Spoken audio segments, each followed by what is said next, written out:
Yes, it's your most watched business show in the country. This is the Business Weekly Show on City TV. My name is Michael Obodu. Please follow me on Twitter at @mobodu. The show is sponsored by Standard Chartered Bank. Standard Chartered Bank, here for good. Are you ready for 1 hour business news delivered to you with a touch of fun? And definitely won't be boring. Are you ready? Let's go.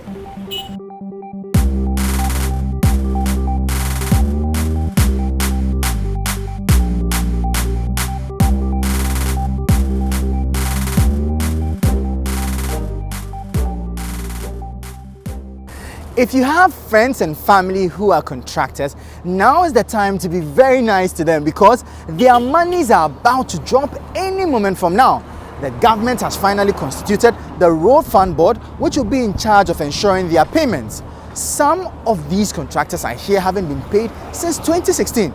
Well, 800 million Ghana cedis has been made available and more is expected soon. The Chamber of Construction Industry has since this year called for the constitution of the Road Fund Board to facilitate the payment process for contractors who have not been paid for up to 5 years now. Some had threatened legal action against the government, while others hinted of plans to shut down completed project sites in a bid to get their monies. But speaking at the inauguration of the 14-member Road Fund Board on Thursday, the sector minister indicated that the government is committed to paying the outstanding debt owed them. Today, on behalf of His Excellency, the President, today, Ministry of Finance is beginning to release 800 million to pay contractors across the country. And the documentation to that effect is ready and is being sent to the Ministry of Finance, and the Finance Minister has made that money available. We are waiting for the inauguration of this board. That is why in less than 48 hours, this board is being inaugurated. It shows the seriousness of government, it shows the seriousness of the president to make sure that our contractors get paid. We have some amount in the coffers of the board, of the fund. Meanwhile, delivering his acceptance speech at the same event, the newly sworn-in chairman of the Road Fund Board and Member of Parliament for the Futu constituency, Alexander Apenyo-Markin, expressed the board's commitment to ensuring the road situation in the country sees a major facelift. Let me state that we wholeheartedly accept the appointment without any reservations. As a team, we will work together to execute the mandate of the management of the fund for the benefit of the good people of Ghana. Indeed, the thrust of our gathering here today is effectively statutory in character, i.e. the swearing in of the new Road Fund Management Board. In my view, however, the reason we are here is more than just statutory. In fact, many more Ghanaians are likely to die out of road accidents due in part to driver indiscipline and the poor quality of many of our roads. This carnage, I believe, must end. As a board, we can play our role towards ending the slaughter on our roads by working diligently to ensure that the quality of our roads, highways, and bridges improves remarkably. Accordingly, the task ahead of us involves prudent management of the proceeds coming into the fund and ensuring that the quality of our roads, highways, and bridges provide the highest level of quality and user safety. When I was preparing to get married, I remember the number of areas my wife and I went in search of a place to rent. From Kaneshi to La Paz, you name it. It was such a difficult experience, and I must say, some of the rooms shocked me. They looked like they didn't even want you there. If you are fortunate to get one that's presentable, the rent is outrageous. And as for the agents, they don't make matters any easier. Getting a place to rent at the right price is a major challenge, clearly because of the current housing deficit in the country. But what is the government doing to address this? Available research continues to highlight housing as a key to the development of any economy, as it provides core security to families, societies, and communities while promoting sustainable health and livelihood. Currently, it is estimated that 60% of Ghana's population will need some form of government assistance to support them access housing, while 35% will not be able to access housing even with government support in terms of subsidy. The absence of sustainable interventions in the past have resulted in the country struggling with housing deficits currently estimated to be around 2 million housing units. Speaking at the launch of the Graphic Group Housing Fair in Accra on Tuesday, Deputy Minister for Works and Housing, Abdullahi Abanga, said the ministry will soon set up a national housing authority to bridge the gap. It is evident that the legislative and institutional framework of every sector play a key role in establishing the platform for good practices. The current institutional framework governing the housing sector is fragmented and inconsistently funded. This government recognizes this huge challenge and has pledged to critically look at the general institutional architecture that drives the housing sector. For this reason, processes have begun to set up a national housing authority to lead the supply side of the housing sector. The National Housing Authority will not only serve as a regulator in the sector, but also plan, develop, and manage housing development in Ghana. As a ministry, we have resolved to lead the process to engage key stakeholders within the sector to set up the National Housing Authority and find innovative ways of creating the enabling environment, especially for the private sector. The expectation is that the operations of the National Housing Authority will help complement the activities of the newly created National Housing and Mortgage Fund, which is to stimulate the demand side of the housing market to make housing accessible to the low to middle income earners. We hope the National Housing Authority will live up to expectation. Now to the energy sector. The country's only oil refinery, Tema Oil Refinery, has a new managing director. This comes after over a month since the previous MD was relieved of his duties. TOR has had its own issues for a while now, with quite a number of worker agitations. The new MD's major focus will be to turn the fortunes of TOR, but what are the expectations of various stakeholders? Mr. Edward Boateng, who was Ghana's ambassador to China from 2017 to December 2020, takes office at the Tema Oil Refinery at a time when workers at the state institution have been up in arms against previous management of the refinery for what they say is gross mismanagement of the organization. Following the agitation by the workers, the recent managing director of the Tema Oil Refinery, Francis Boateng, and his deputy, Ato Morrison, were relieved of their post on 11 June 2021 by the Minister of Energy, Matthew Pokuprempe. This development was subsequently followed by government setting up a 3-member committee in June tasked with conducting a financial and technical audit of the company as part of efforts to revamp the refinery. Speaking to City Business News following news of the new appointment, Executive Director at the Institute for Energy Security IES, Nana Mwesi VII, expressed hope of a turnaround.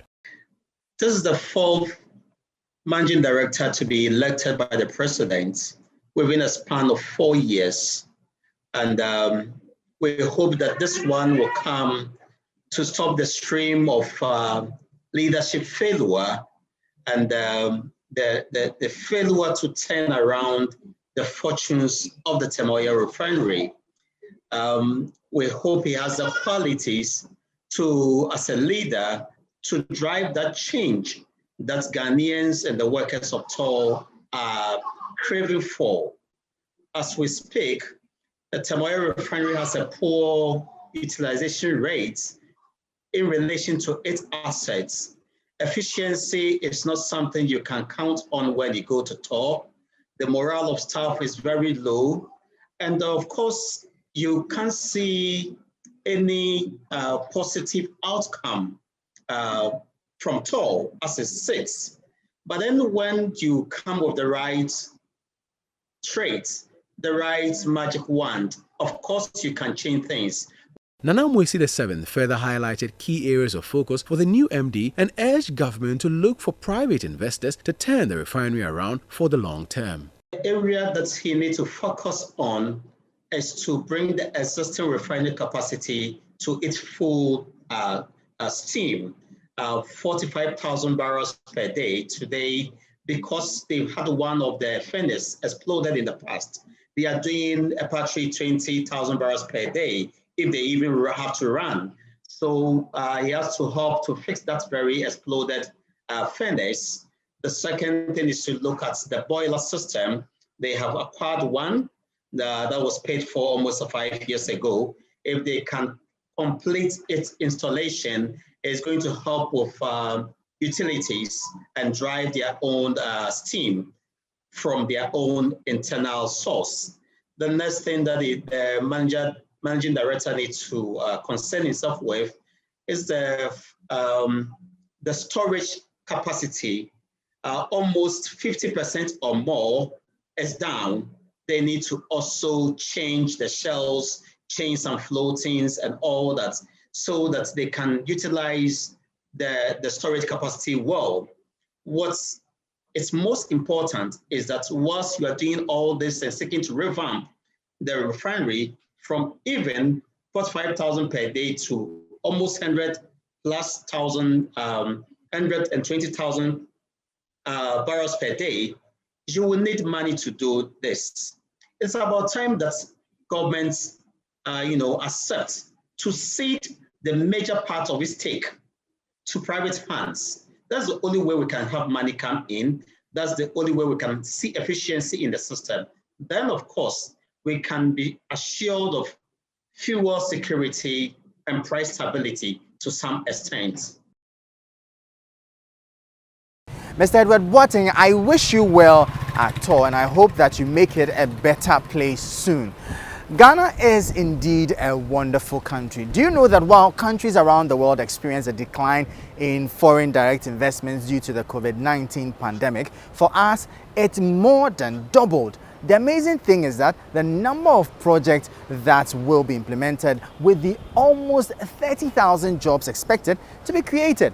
No wonder government is making efforts to make it easier to invest in Ghana. Despite a decline in foreign direct investments globally due to the impact of COVID-19, Ghana's situation was the opposite, with inflows for 2020 experiencing a 139% jump, moving from $1.1 billion in 2019 to $2.65 billion. As part of efforts to restore economic growth and improve the overall investment climate among investors and investment facilitators, the Ghana Investment Promotion Center, in collaboration with the Ministry of Information, has launched an investment initiative to attract more foreign direct investments into the country. The strategy, Spark Up 2021, an investment summit, aims to reignite the passion for investment in the country and create a platform for investors and investment facilitators to discuss investment challenges and find solutions. Speaking at the launch of the event, Chief Executive Officer of GIPC, Yofi Grant, said, FDIs play a critical role in economic growth, thus the need to create innovative ways and strategies to revive businesses and also attract them. As you may be aware, the health crisis that we now commonly call the coronavirus pandemic has had an adverse impact on the global economy, resulting in a 3.5% global contraction. And for the first time in over close to 30 years, Africa has actually gone into recession. But interestingly, Ghana still remains a country that is growing positively. Although we did not achieve our target for 2020, we still grew positively at 0.4%, whilst the rest of the region actually contracted to some minus 3.3%. But the pandemic is still with us.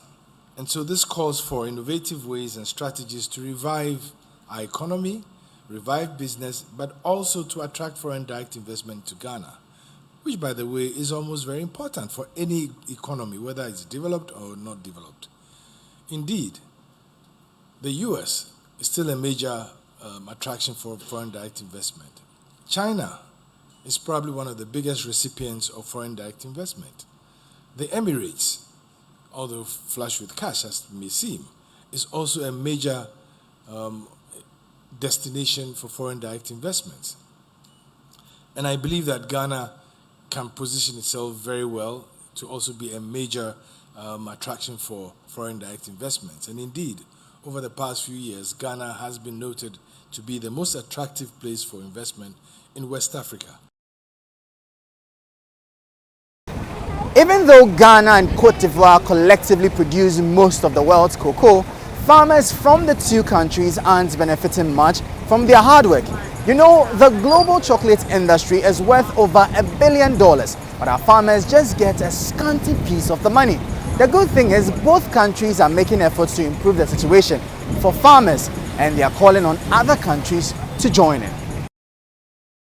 One monumental achievement of the Côte d'Ivoire-Ghana Cocoa Initiative is the Living Income Differential, LID, which seeks to improve the earning of cocoa farmers in Ghana and Côte d'Ivoire. Though the LID is due to come to effect in October, the new initiative marks a formal step towards closer ties and is aimed at promoting its cocoa industries internationally. Ghana and Côte d'Ivoire on Thursday signed the headquarters agreement between Ghana and the Côte d'Ivoire-Ghana Cocoa Initiative, which makes Ghana the host of the Secretariat with a sole responsibility of providing a permanent place for the smooth running of the organization. Speaking at the signing ceremony in Accra on Thursday, Chief Executive Officer of the Ghana Cocoa Board, Joseph Boahing, said its doors are opened to receive other cocoa-producing African countries as part of the agreement. A number of countries are knocking at the doors of the initiative to join. The day is therefore coming when the Secretariat in Accra will be serving not only Ghana and Côte d'Ivoire, but all cocoa-producing countries in the West African sub-region and beyond. The decision to bring the Secretariat here in Accra has gained more weight and leverage with the fiscal presence of the Secretariat of the African Continental Free Trade Area, that is AFTAC, already in Accra.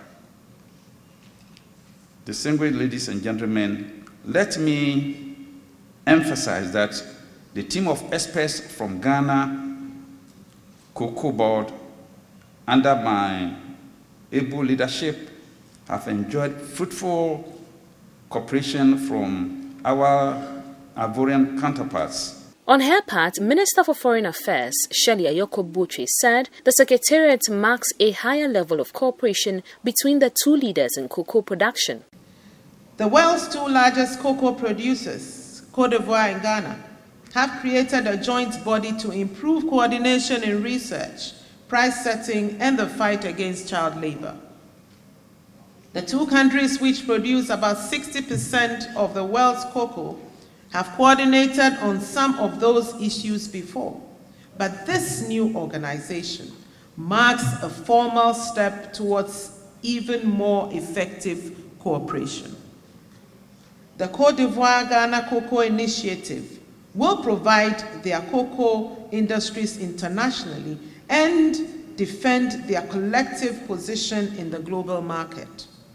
The organization will allow the two countries to formalize an agreement started 3 years ago whereby we both announced farm gate prices at the start of the growing season on October 1st, a measure aimed at reducing smuggling across our shared border.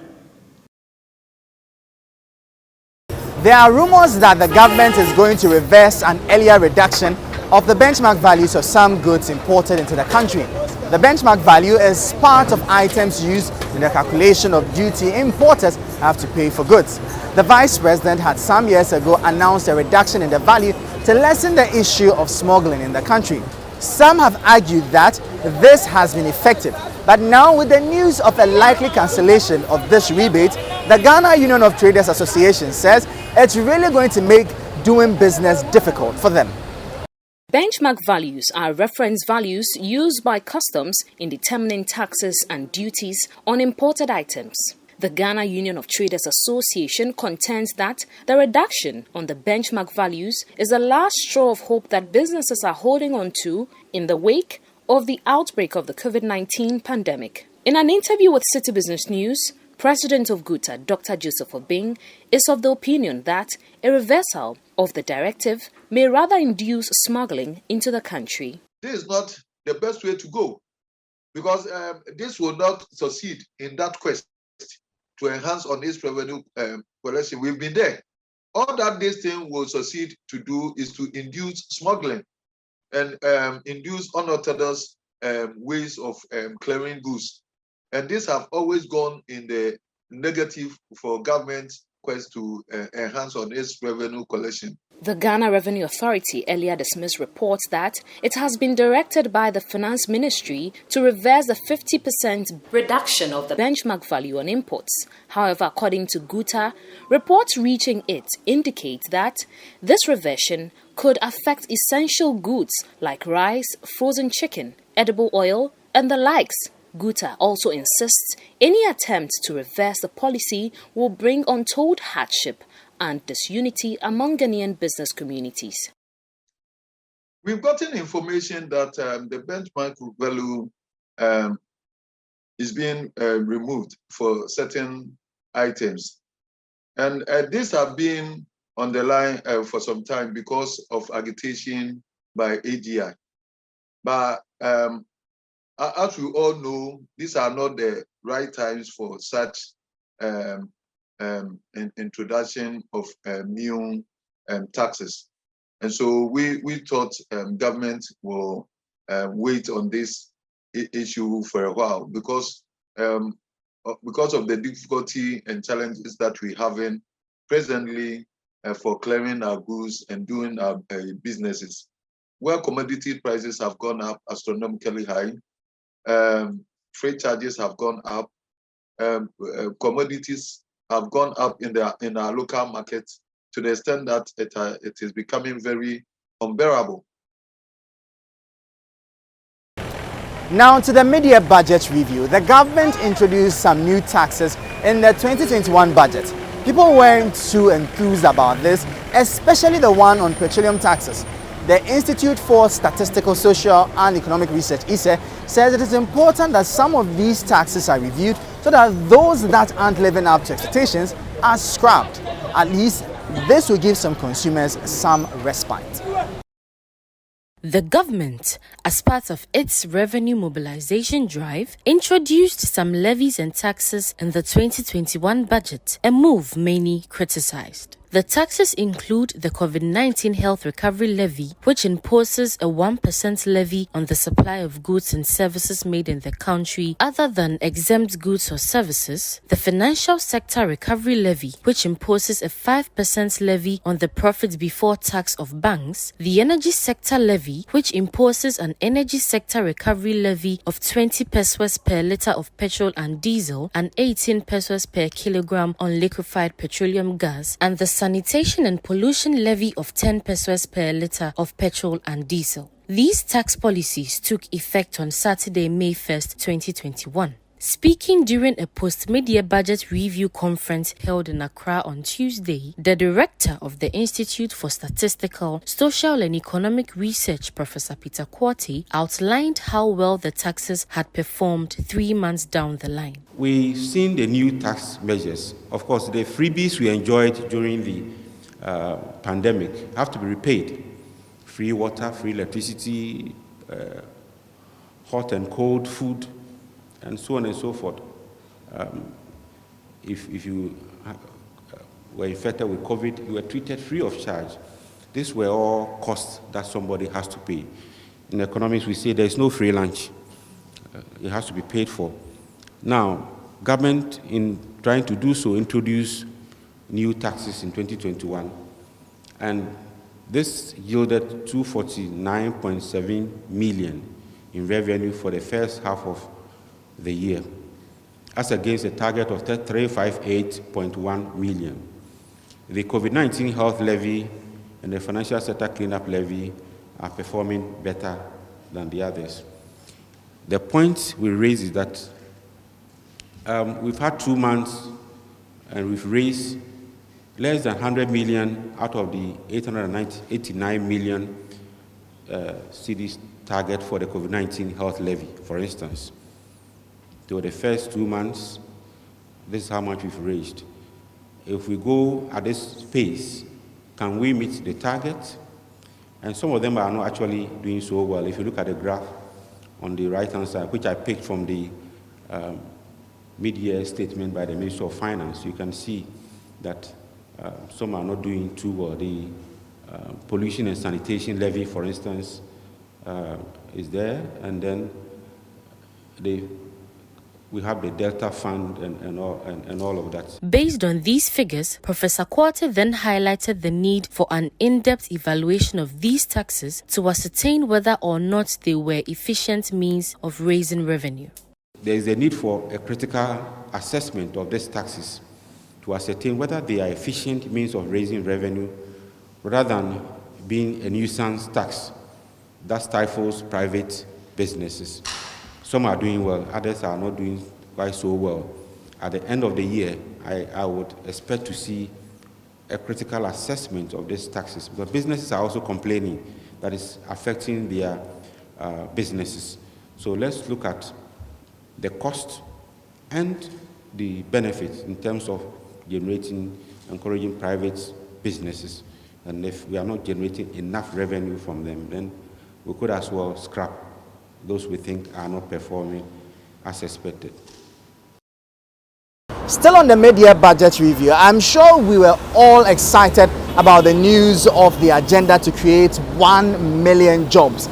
Being unemployed can be such a frustrating experience, so I'm sure this gave hope to many unemployed, especially the youth.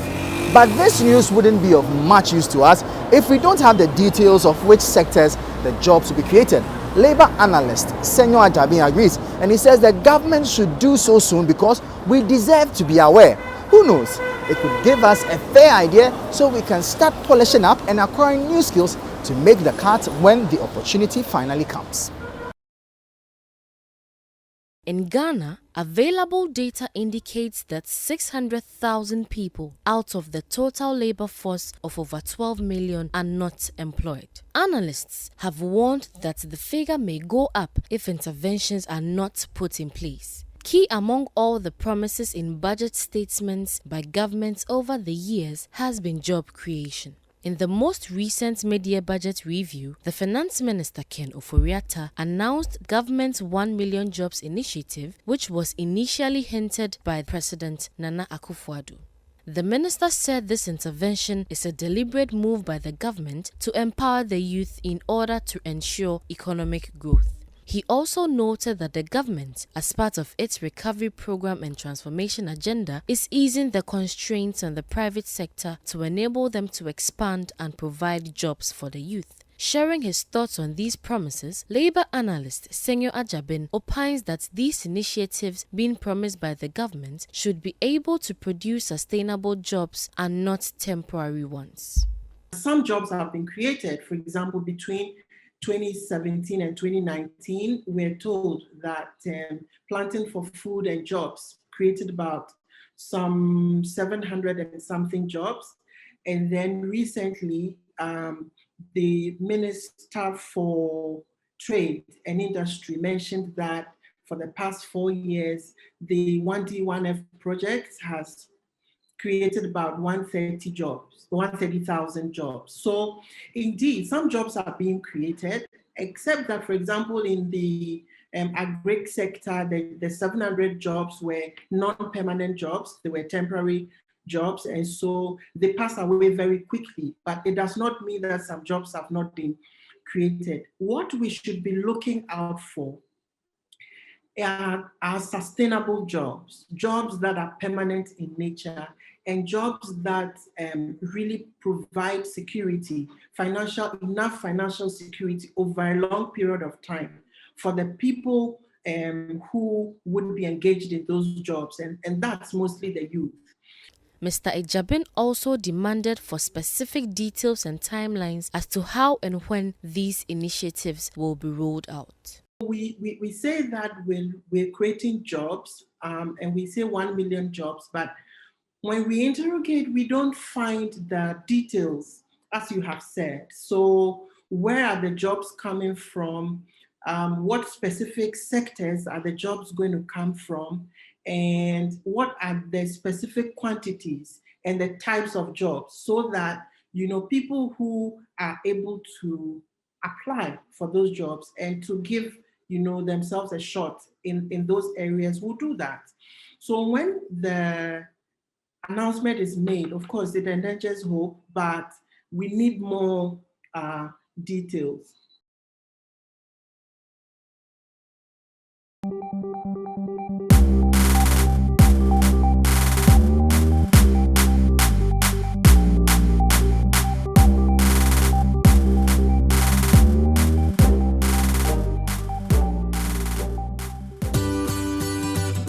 City TV is live on DSTV. Go to channel 363.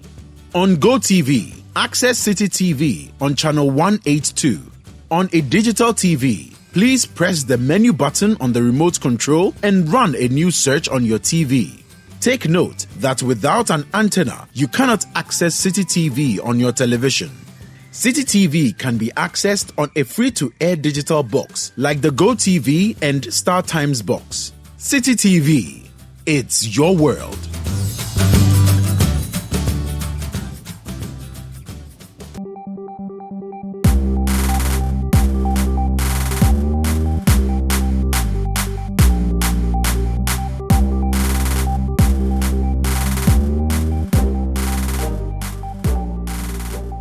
Even though a large number of the country's workforce is into agriculture, the sector isn't growing as much as it should. This is partly because a lot of our farming is still done with basic farm tools, even though technology is now dominating the space globally. To help improve the situation, the government indicated in the mid-year budget review that it was establishing a factory that will produce metal castings. This is to help in agro-processing and manufacturing. In our next video, we'll bring you reactions of players in the agricultural space on this move. Despite being a leading producer of shea and cocoa, Ghana continues to lag behind in the global skincare, hair care, and chocolate industries. The nation's inability to create a budding agro-processing sector has turned it into an importer of lotions and soaps, granola bars, rice, and other produce it possesses in their raw form. One of the ways the government of Ghana plans to deal with this problem is through the establishment of a foundry that will fabricate tools for the agro-processing sector. Many entrepreneurs, like Anne Safo, the founder of Annie's Perfections, have welcomed the establishment.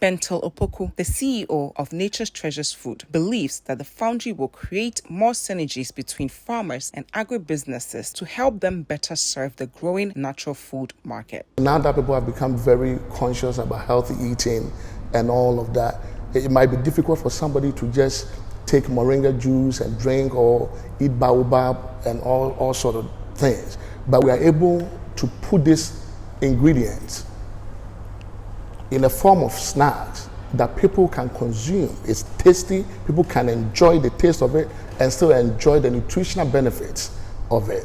And many a times people are a bit hesitant to pick up stuff like, kati cake or could be cake and those things from the street. Number one, because they think that it's packed with sugars, and the other part is that they also don't know the hygienic conditions of those products.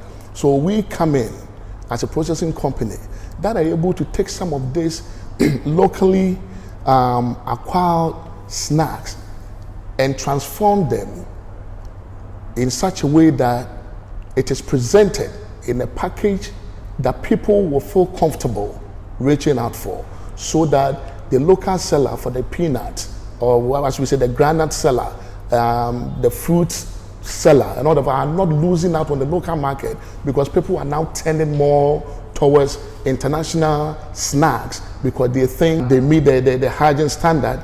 Beyond supporting the production side of the agro-processing sector, amplifying the value addition aspect of made in Ghana goods will exponentially transform the ecosystem. This is according to the founder of Nana's Rice, Nana Owusu Echa. Most local people have to realize their value in local rice and the fact that we're actually feeding our own cycle. Once we farm and we receive the produce, we pay all the money that's expected to that rural farmer. That rural farmer is not receiving his money in bits and pieces, or as and when we sell, we try to give them that money up front so that they're able to do the things they need to do, whether it's pay school fees, whether it's buy stuff for their home, whatever that may be. So you recognize that buying made in Ghana goods will eventually serve you better, because I am then able to hire more people. I have a delivery truck. I'll soon get a delivery motorbike. That's creating another channel of employment. So the more and more we buy locally, then we begin to stimulate our own economy, and then hopefully at the end of the day we have a better country and a better continent as a whole. So I think a lot of it is just people knowing that, look, you buying Ghana rice, it's not you feeding one person or one company. We're actually improving the entire ecosystem of the country. Dr. Nanaya Bates, the CEO of Ayewa Aberfo, says that while the foundry will help improve the nation's import substitution drive, more will have to be done in the agriculture value chain to make local brands more attractive for the export market.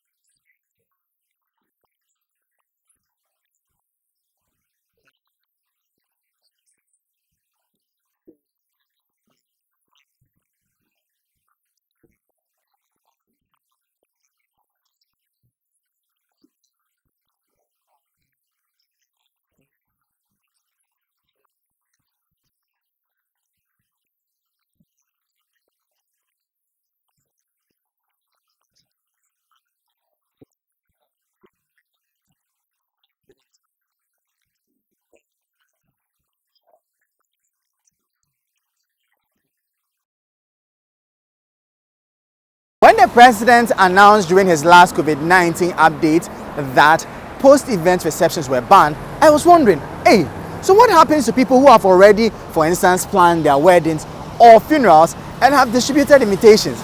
Imagine their frustration. What happens to event organizers too? Do you refund monies you've already used to get some of the items for the program? This is really a difficult one. No wonder they are calling on the government to reconsider the ban. If it's even a limited number in attendance, don't take it like that. President Akufo-Addo announced the ban in his 26th COVID-19 address to the nation as part of measures to curb the spread of the virus, especially as the third wave emerges. The new variant is reported to be more contagious, and Ghana currently has over 4,000 active COVID-19 cases, while nearly 800 people have succumbed to the virus. The president first banned all public gatherings on March 15, 2020 in his 8th televised broadcast to the country. At the time, Ghana had recorded only 6 cases of the disease. Since then, a number of restrictions were eased as the COVID-19 case numbers began to fall until the new variant became more pronounced in the country.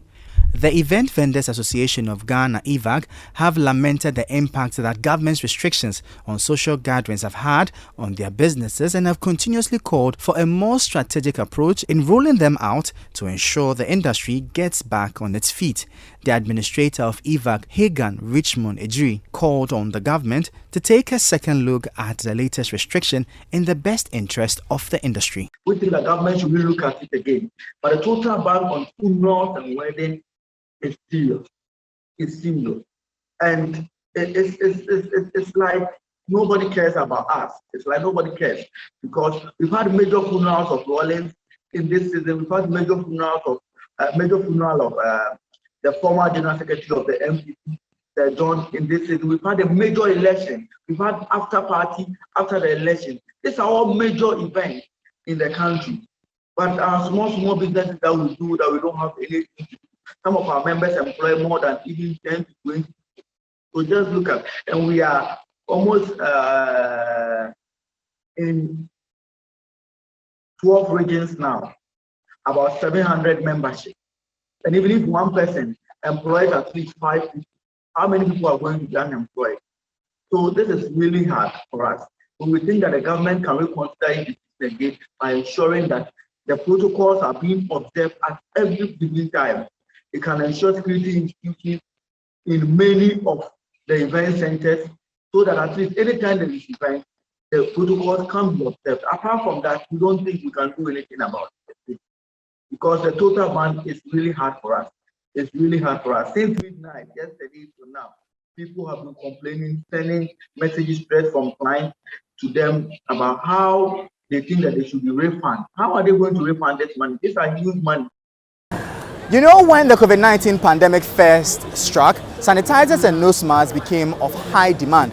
I remember a bottle that used to sell for about 10 cedis was then selling for up to 100 cedis. The nose mask too sold for about 5 cedis for just one. But see, this entire box is going for 10 cedis. But isn't it interesting that now that there's news of a third wave that's more than severe, people aren't buying the nose masks even though they are cheaper now? A shock. Patronage of face masks, according to persons who sell them, was low during the period where confirmed cases of COVID-19 reduced. This led to a reduction in compliance to face mask wearing directive as part of the COVID-19 safety protocols, leading to low patronage of face masks. In recent times, however, health experts have warned of a possible third wave if protocols are not properly observed. The president also assured of strict enforcement of the protocols to help control the spread. The address by the president, according to persons who sell face masks, caused a high demand for their products, but patronage has dropped again after a few days.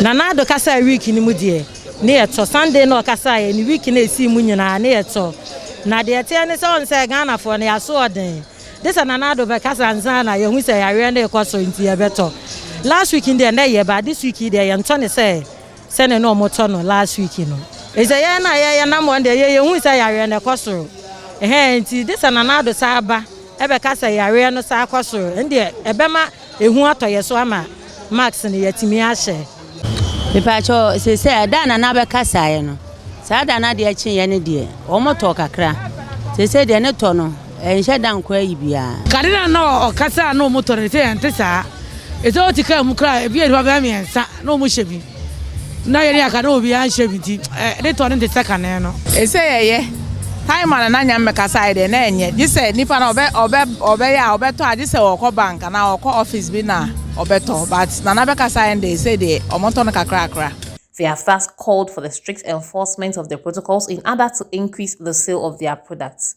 They added that prices of the face mask go up anytime the president addresses the nation on measures taken against the spread of the virus. Yatum yete say first no na ye 27 cedis but say nana do e kasa na o matum enti say ye ne 3 1 cedi if say wanya ne say box ni de ewom no unya wisika enti say yatum enti say 7 cedis first ni bill they say pack and yaton 10 cedis enti na yaton no 11 cedis e bi so ton 12 cedis ye fa bi nsu wo ho 9 cedis na wo de age 10 ne bon first ni yaton no 5 cedis say 10 cedis first nsu ni yi ni fa enum fa 1 cedi se nsu enum emiensa ye 1 cedi miensa 1 cedi ne de obekasa ye no echi ne ba miensa 1 cedi se boss no so ye 10 cedi one year course kakara kare na box no ye 7 cedi se boss no ye 10 cedi e course kakara na bekasa ye na wane bo akosoro kasa ye no on kasa ye na ye 7 cedi o kasa ye na wane bo akosoro. Still in the Ashanti region, times are really hard. Now, if you're going to buy bread, carry additional 1 cedi because the price has gone up. The bakers are blaming the increment on the high cost of raw materials. Charlie, so what happens to our fried egg and bread joints? Would they reduce the size of the bread or sell the same size to us at an increased price? Charlie, they matter really hard. The decision, according to the association, is due to the rising cost of raw materials in its production. The bakers say the rising cost continues to affect the production, a situation they lament has resulted in layoffs and dwindling profits. And we are born a some boy a situation boy not make a boy we be a human in our gas cask and we be a boy and to know see the bear young koya the phone and for money penny nine factory fana ho den into no ye tuma say the bear yes you bring a kakra yes you dey money to a workers cano if I say ye at the papa you man ya tutumu I must say you can't pan so you trap pound on the J5 CDA and soon sika you know boka no was uncle pesca na dia kososo akoton. Addressing journalists in Kumasi, leadership of the association says the increment is justifiable and wants consumers to embrace it. Everyone will bear with us that prices of materials that we use in baking bread has gone up. We all know the price of flour has increased from 1.6 and currently is around 220 Ghana. I mean 160 Ghana to 220 Ghana. And it speaks volumes. Besides the flour, our margin price has also gone up from 98 Ghana and currently is around 142 Ghana cedis. And we can't bear it any longer. We have workers, we have our drivers that we pay fuel as well, and the price of fuels have also gone up. We are just entreating the general public to bear with us. The currently prices of bread is around 5 cities, and it's been around this price for almost 7 years now. And for us to remain in business, the only way forward is to increase our prices. And we entreat the consumer to look for 6 cedis bread instead of going for 5 cedi bread. If you find any bread below 6 cedis, then there is a question mark. So we entreat you to always go for the 6 cedi bread instead of buying 5 cedi bread. If I am giving you a bread that will cost you 5 cedis and I have a bigger can, I have to increase the yeast so that the bread can rise to the shape of the can. If I bring the bread and it doesn't have the shape that you want, you won't buy also. If it's too small, you complain. If it's not sweet, you complain. So what do you want me to do to satisfy you? Then I have to increase it to what will be best for you so I can get something on top of it. They should go for quality bread.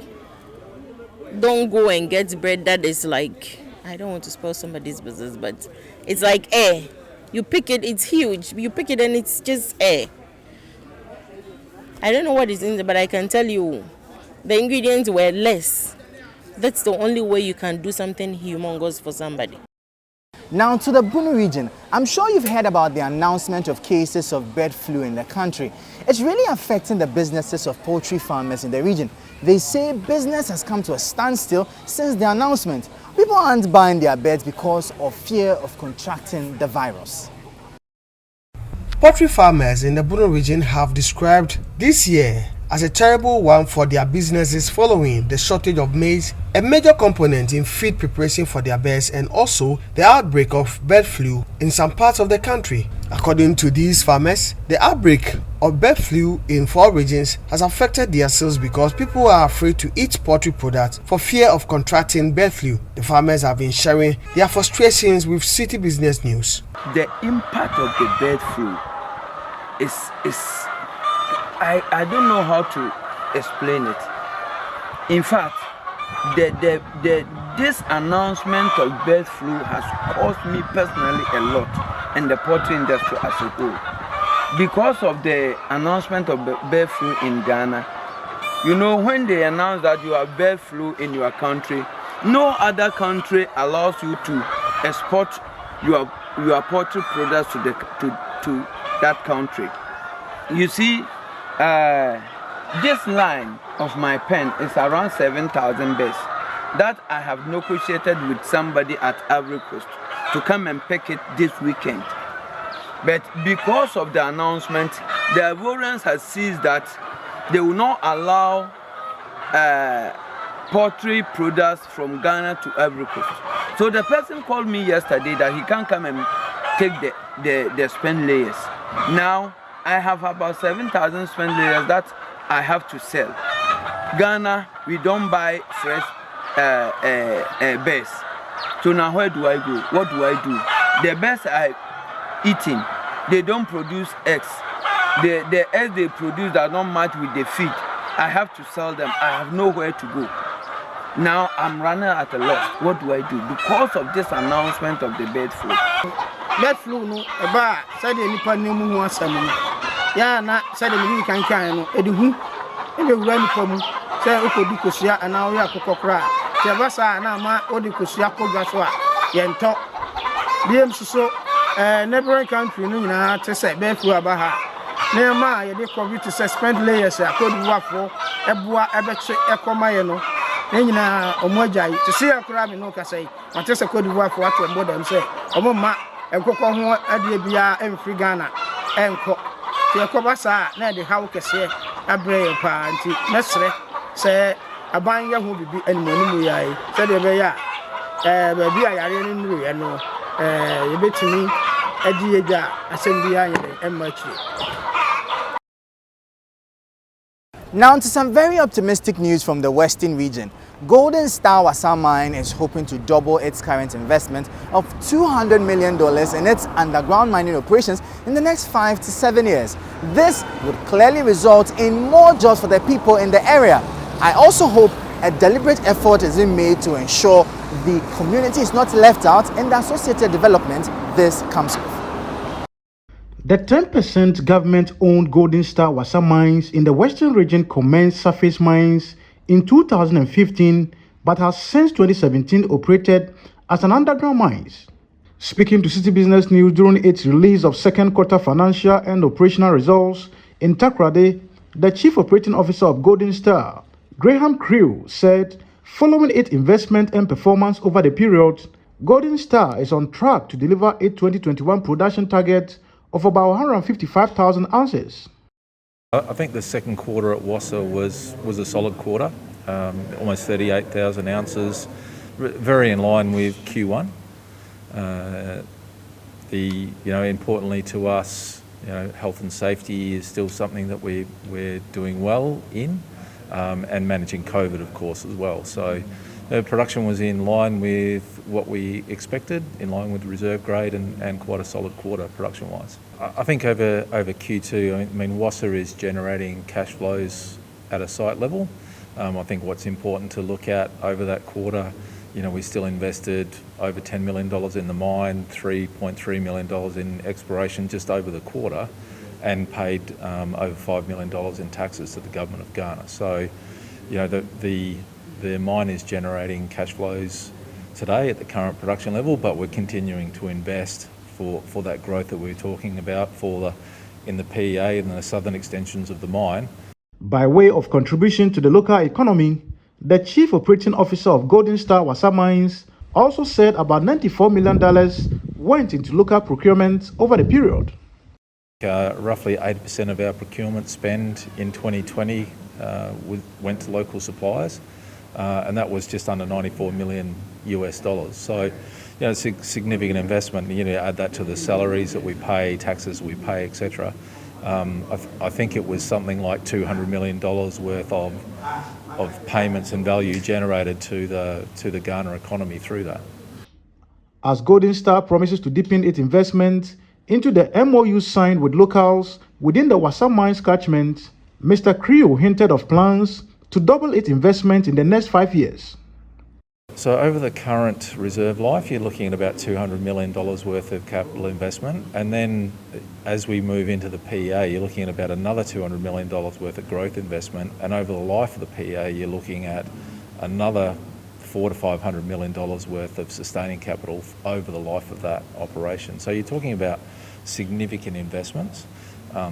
For that, in the PEA plan, we go from a single ramp system in the mine to a dual ramp, so we're effectively creating 2 underground mines at Wassa over the next 5 years.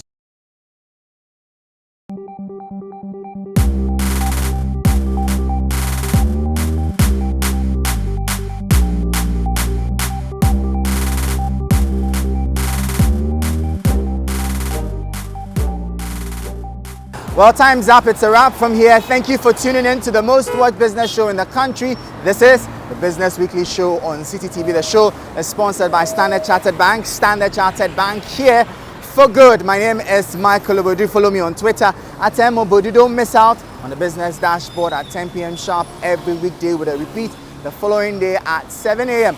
Our website, citybusinessnews.com, has regular business news update for you. Catch you same time next week. Stay safe, stay informed, man. Yep, bye.